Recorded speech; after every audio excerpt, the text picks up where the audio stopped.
Welcome to Shadowed Secrets, where the darkest mysteries are revealed. Every short story we tell will take you deeper into the unexplained, unsolved, and the terrifying truths hidden in the shadows. From haunting tales to real-life horrors, these stories are designed to make you question what you think you know and keep you awake at night. If you're ready for chills, suspense, and shadowed secrets that lurk in the dark, hit that subscribe button now and let's dive into the unknown together. Story 1. At 21, I often found myself home, alone at my parents' house. We lived beside a small pond in our backyard, and across it lay a quaint town park. Our neighborhood was upscale, with spacious properties, and I was back home from college. My parents were financially well off, so I frequently had the house to myself. One summer night, I can't quite recall if it was a weekday or weekend, I settled in the cozy sunroom, my favorite summertime spot due to its cool breeze. As I lounged on the couch by the corner window, I started hearing splashing sounds from the pond. Initially dismissing it as a duck or goose commotion, I later realized it sounded too substantial for that. Curiosity got the better of me, and I stepped outside to investigate. That's when I heard humming along with the splashes. Someone was definitely swimming in the pond, someone too close for comfort. Each house along the pond owned a section, and trespassing wasn't something anyone did lightly. I rushed inside, flicked on the deck lights, and the splashing and humming ceased instantly. I couldn't help but wonder if it was a neighbor swimming, which was odd, since no one ever swam in that pond. Not wanting to confront a stranger, I locked the door and texted my brother about the strange noises. He didn't respond immediately, and I attempted to resume watching TV, but the experience lingered in my mind. Not long after, I thought I heard something on the deck. I hurriedly turned off the TV, leaving the room in silence. As my eyes adjusted to the darkness, I suddenly heard heavy breathing outside one of the windows. Panic surged through me, forcing me to lay flat on the couch, hiding. After a moment of stillness, a deep voice from outside calmly said, "I see you." My heart raced, and unsure of what to do, I blurted out the name of a friendly neighbor, Paul, hoping it might ease the tension. But there was no reply, just footsteps fading away. Terrified, I stayed frozen on the couch for what felt like eternity. Eventually, I gathered the courage to ensure all the doors were locked.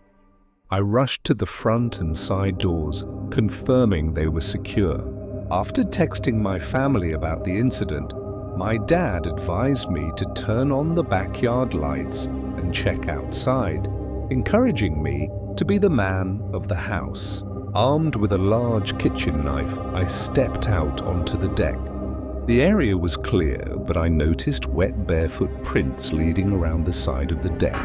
That's when I spotted something that will haunt me forever, a pair of eyes peering just over the edge of the deck, watching. Panicking, I immediately called 911 and locked myself indoors, anxiously waiting for my family to arrive. When they did, I felt a wave of relief wash over me. They questioned me about potential enemies or troublesome neighbors as they conducted a quick sweep of the property. That night, I decided to close every window and run the air conditioning for extra security. The next morning, waking to sunlight felt like a blessing, and I hoped I'd never see that man again.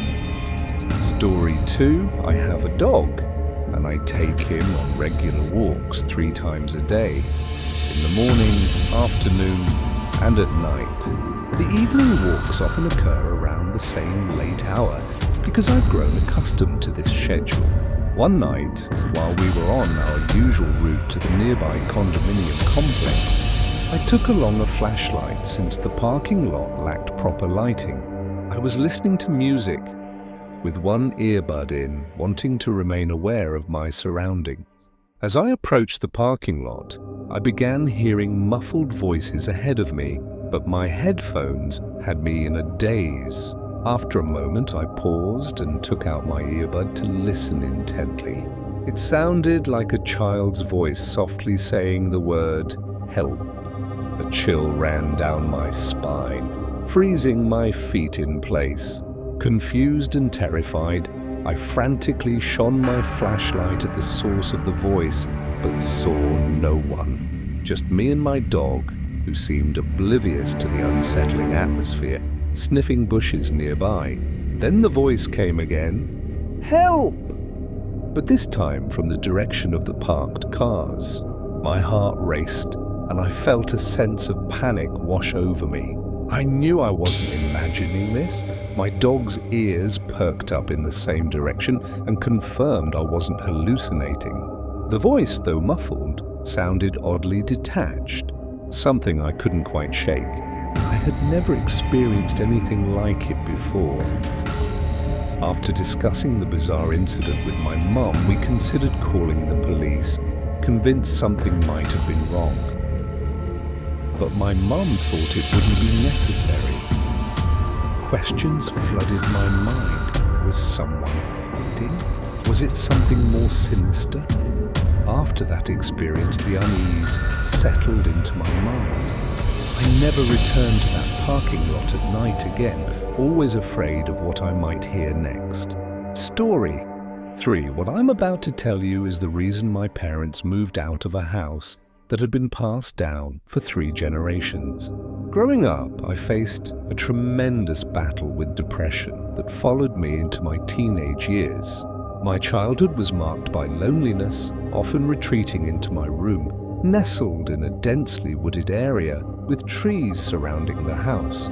My bedroom was large, with windows facing the forest, which scared me as a child. As I entered 5th grade, strange occurrences began unsettling me. The first sign was my nightlight, capable of changing color. I typically kept it on red, but one night I awoke to find it switched to blue. At first, I thought nothing of it. Yet, this happened repeatedly over the next few weeks, puzzling my parents when I asked if they were messing with it. Their confusion led to dismissals of my concerns, but things escalated when I woke to discover my nightlight entirely unplugged, left on the floor. The final straw was when it vanished completely. It felt like my parents were hiding something from me. Disgusted by their lack of belief in my fears, I went back to normal life until one night I awoke from a strange feeling. I felt rustling coming from my closet. Each night thereafter, I was awoken terrified by the sound of rustling, begging my parents for belief, but they dismissed my panic as childish imagination.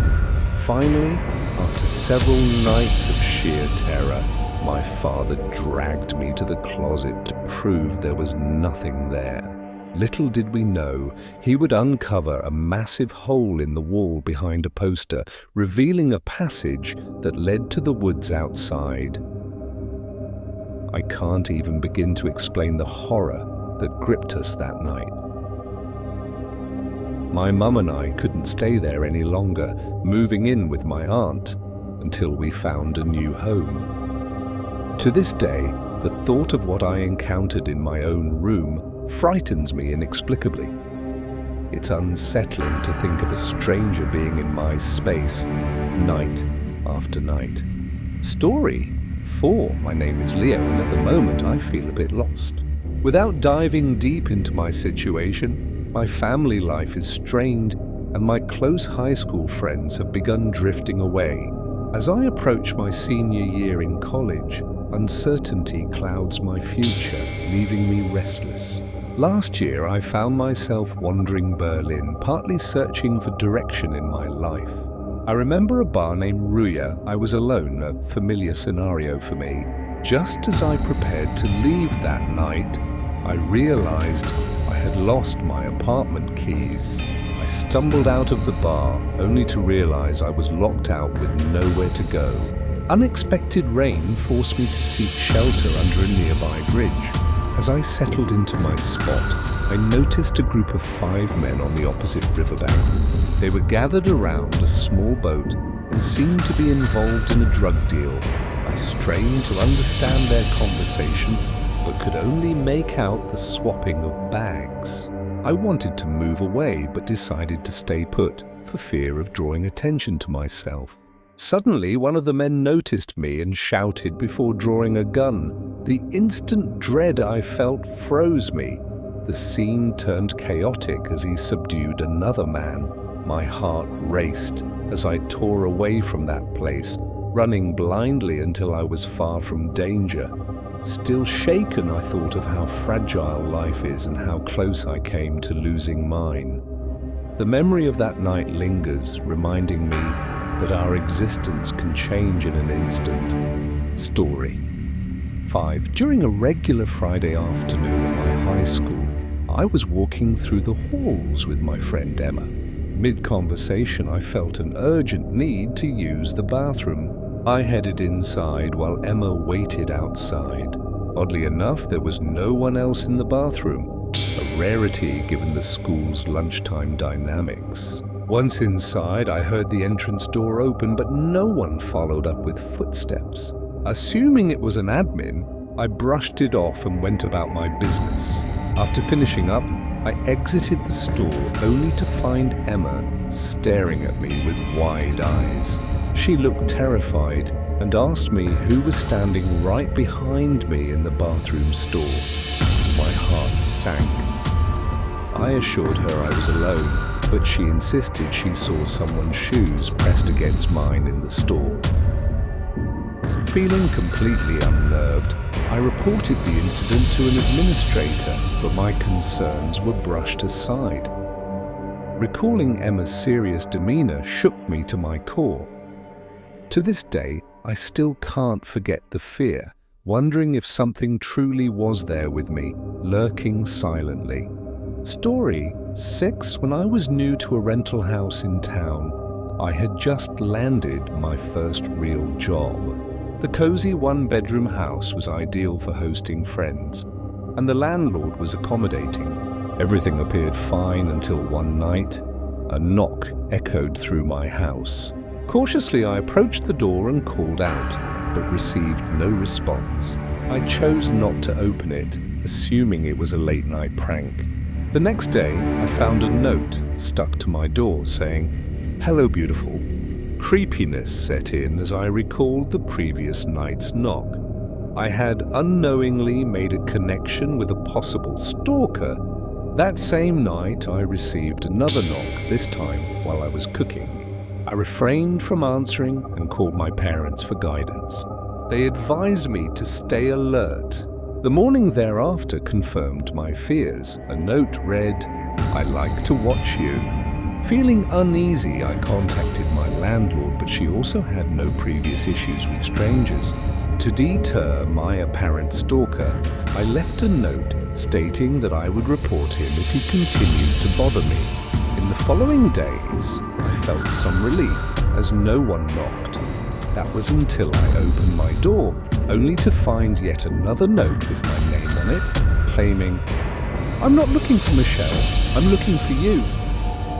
Alarmed, I immediately called my dad, leading him to spend the night at my apartment. After a long, tense night, we finally called the authorities. They responded quickly, but the person had already fled, leaving us both shaken. Story 7. I've spent much of my life chasing relationships, a hobby that took a wild turn during college. At first, it seemed like a vibrant scene, filled with opportunities. Things started changing after I pledged a fraternity. Soon, I felt a creeping sensation that every girl I was interested in had a history with people I knew. Feeling restless, I turned to Tinder, and after a few conversations, I matched with someone who piqued my interest. We met at a favorite local bar, Tap House, where I discovered her to be a heavy drinker. Our evening spiraled quickly, and at one point she asked for my Instagram, swiftly sending explicit images my way, leaving me taken aback. Before I could gather myself, she insisted I send one back, and without thinking right, I complied. As the night progressed, she invited me to her apartment. Little did I know where this would lead. Upon entering, I found myself surrounded by men standing in darkness, their intentions far from innocent. Unable to fight or flee, I froze as they revealed my darkest secrets. Their presence felt suffocating. They demanded me to distribute their product while I stood there terrified, knowing they could ruin my life in an instant. After a heart-stopping moment, I saw my opportunity and bolted out of the apartment. Somehow I made it out alive, realizing just how easily I could have lost everything that night. Story 8. One ordinary Friday at school, walking down the halls, I felt the sudden need for a bathroom break. I asked Emma if she needed to go, and she opted to wait for me outside. Upon entering, however, I found the bathroom unnaturally empty, a rarity at our school. As I handled my business, I suddenly heard the entrance door open, but the following silence sent alarm bells ringing in my mind. When I finally exited the store, Emma looked at me in alarm, claiming she saw a pair of shoes behind me. Chills ran down my spine as she recalled needing to leave immediately, not wanting to confront whatever presence seemed to linger behind me. The account of an unseen figure shook me. Fearing for my safety, I reported this incident to the administration, but their disbelief only compounded my fear. Emma's unwavering seriousness and the confirmed sounds convinced me it was more than a mere joke. Story 9. During my early career after landing a job, I moved into a quaint rental house, quickly settling into what felt like a perfect living situation. However, unsettling occurrences began to unfold when I heard knocks at my door late at night. Rather than answering, I chose to ignore the weirdness. The next day, finding a note taped to the door sent chills down my spine. I thought it to be a single, unwelcoming encounter until it became a routine. Another subsequent note saying, "I like to watch you." Feeling threatened, I contacted my landlord and my parents for advice. They felt unsettled but unsure of the extent of the situation. Defiant, I wrote a note stating my intention to report any escalations to the police if needed. Days passed with relative calm until a new note appeared, specifically mentioning my name, deepening my dread. Prompted by my father's return, we approached the police together. In the light of day, they found evidence of a deeper threat as they escorted my neighbor out in handcuffs, leaving my mind racing with unanswered questions. Story 10. To a certain extent, my life has always been filled with oddities, even as a child. I grew up in a house that my family frequently rented out, each experience unique to the last. I can still vividly recall cold nights dwelling through strange experiences, particularly while sharing a space with my brother. Among our old toys, one stood out. It could activate lights and sounds on its own, captivating yet haunting. Years later, in a moment involving that very toy, something horrifying triggered its alarm one night as we watched in terror, minds racing with fear. Each night that followed confirmed our apprehensions, filled with strange noises. After I finally gathered the courage to sleep alone one night, the toy returned, rolling into my room under eerie circumstances. The onslaught of terror wouldn't leave our minds as we realized someone might have lingered in our space all along, changing our lives forever. That's it for today's episode of Shadowed Secrets. But the mystery doesn't end here. If you're craving more spine-chilling stories, make sure to subscribe and hit the notification bell so you never miss a new tale. Have your own theories or a story to share? Drop it in the comments. We'd love to hear what's lurking in your mind. Until next time, remember, some secrets are better left in the dark. Stay curious, but stay safe.